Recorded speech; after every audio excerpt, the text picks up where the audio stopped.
ito, Jewel Beach Resort. Galan Aurora. So malaki itong malaki itong area. Dito yung pinaka-information area. Information area nila. Sitio Tabi, Barangay Umiray. Barangay Umiray din, Galan Aurora pala. So, ito yung parking spaces nila. So, medyo maluwang dito. Siguro kasya dito walang sasakyan sa park na to. So, pagpunta naman dito, sa kabilang side, ayan. Sa kabilang side yung pool area. Ayan. So, dito rin, another parking spaces. Siguro isisiksik, mga 10 sasakyan. Swimming pool. Kasi ito pa yung ibang mga cottages nila. Dito sa baba, pwede kang mag-rent. Tapos pera pa yung sa taas ng mga kwarto. Pero non-air conditioned yung mga kwarto na to. Ayan. Swimming pool.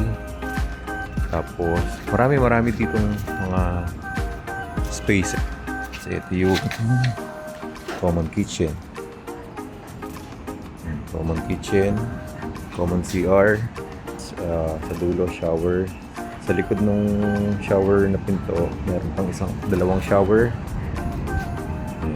Ayan. Pababa diretso. Ayan, dagat na agad. Ayan, diba? Ito yung shower area. Beachfront. Ayan. Pero ito pang family ng mga 10 to 15 packs. Mas malaki. Ayan, so dalawa siya na medyo mas maliit kumpara sa nauna.